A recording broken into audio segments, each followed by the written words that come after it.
유명 물리학자 브라이언 그린이 의식에 대해 어떻게 생각하는지 아시나요? 오늘은 그의 견해에 대한 한 독자의 아주 날카로운 비판을 따라가 보면서 과학계 최대 미스터리 중 하나인 의식의 문제를 한번 파헤쳐 보겠습니다.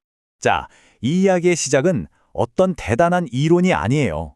바로 한 독자가 자신이 정말 존경했던 과학 영웅 브라이언 그린이 내놓은 의식에 대한 설명에 아주 깊은 실망감을 느끼면서부터 모든 게 시작됩니다.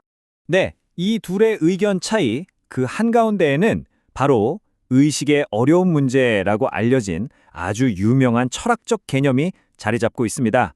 철학자 데이비드 차머스가 의식의 문제를 두 종류로 나눴어요. 쉬운 문제는 말 그대로 뇌가 정보를 처리하는 방법에 대한 질문들이에요. 컴퓨터가 어떻게 작동하는지 묻는 거랑 비슷하죠. 하지만 어려운 문제는 차원이 다릅니다. 이건 왜 우리에게 주관적인 경험이라는 게 아예 존재하는지에 대한 질문이에요. 다시 말해서 뇌의 작용으로 빨간색을 인지하는 걸 넘어서 왜 우리는 빨갛다는 그 느낌 자체를 갖게 되는 걸까요? 바로 이겁니다. 그런데 이 글을 쓴 필자는요, 이런 구분에 아주 강하게 반대합니다. 어려운 문제라는 개념 자체가 사실상 의식을 과학의 영역 바깥에 있는 무슨 영적인 무언가처럼 다루려는 시도 아니냐고 비판하는 거죠. 자, 어려운 문제라는 아이디어를 뒷받침하기 위해 철학자들이 아주 기발한 시나리오를 사용하는데요. 바로 사고 실험입니다. 필자는 그 중에서도 가장 유명한 두 가지를 정면으로 반박합니다. 첫 번째 타자는 존설의 중국어방입니다. 이 실험은 인공지능과 진정한 이해에 대한 아주 근본적인 질문을 던지죠. 한번 상상해 보세요. 방 안에 중국어를 전혀 모르는 사람이 있어요. 근데 이 사람한테 아주 상세한 규칙책을 주는 겁니다. 이런 중국어 글자가 들어오면 저런 글자를 찾아서 내보내라고요. 이 사람은 그냥 규칙에 따라 기호를 조작할 뿐인데 밖에서 보기엔 완벽하게 중국어로 대화하는 것처럼 보이는 거죠. 이 실험이 말하고 싶은 핵심은 바로 이겁니다. 방 안의 사람, 그리고 더 나아가 컴퓨터는 진짜 의식이나 이해 없이도 얼마든지 지능적인 행동을 흉내낼 수 있다는 거죠. 즉, 겉으로 보이는 것과 속의 이해는 전혀 다른 문제라는 주장입니다. 자, 다음으로 넘어가 볼까요? 두 번째 실험은 프랭크 잭슨의 메리의 방인데요. 이건 경험 그 자체의 본질을 파고드는 아주 유명한 이야기입니다. 이번에도 한번 상상해 봅시다. 메리라는 아주 똑똑한 과학자가 평생을 흑백으로 된 방 안에서 살았어요. 책을 통해서 색깔에 대한 모든 물리적 지식, 그러니까 빛의 파장부터 뇌의 신경 반응까지 전부 마스터했습니다. 자, 핵심 질문은 이겁니다.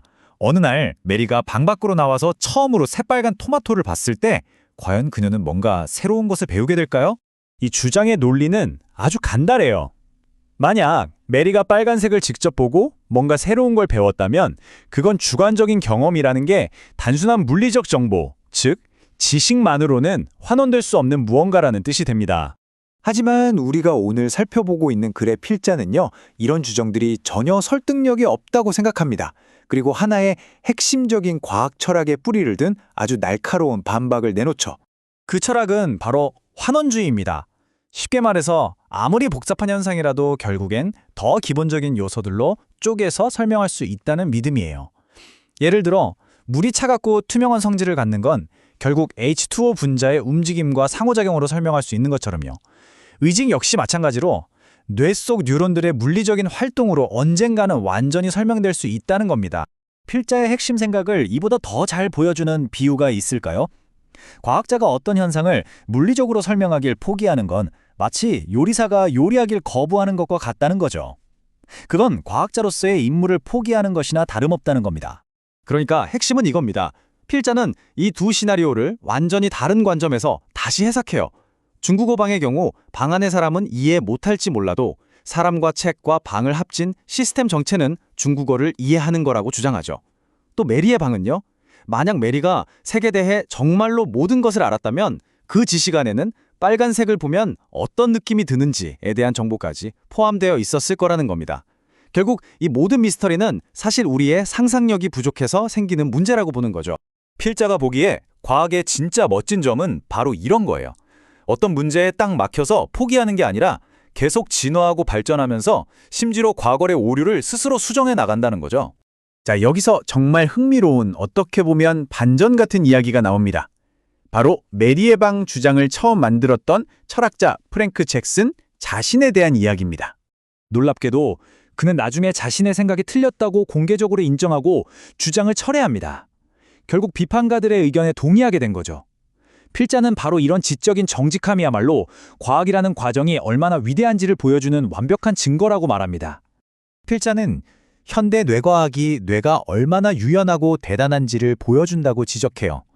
예를 들어서 혀에 연결된 카메라에서 오는 전기 신호로 시각장애인이 보는 법을 배우는 실험도 있거든요. 이건 뭘 의미할까요? 우리의 뇌는 눈이든 혀든 귀든 어떤 종류의 데이터가 들어오던 그걸 해석해서 우리만의 생생하고 주관적인 현실 세계를 만들어내는 그야말로 현실 창조의 대가라는 거죠. 그래서 우리는 마지막으로 이런 질문 앞에 서게 됩니다. 과연 의식이라는 건 과학이 절대 건드릴 수 없는 최후의 성역일까요? 아니면 그저 우리가 아직 풀어내지 못한 미래의 과학자들이 해결해야 할 거대한 숙제일 뿐일까요? 여러분의 생각은 어떠신가요?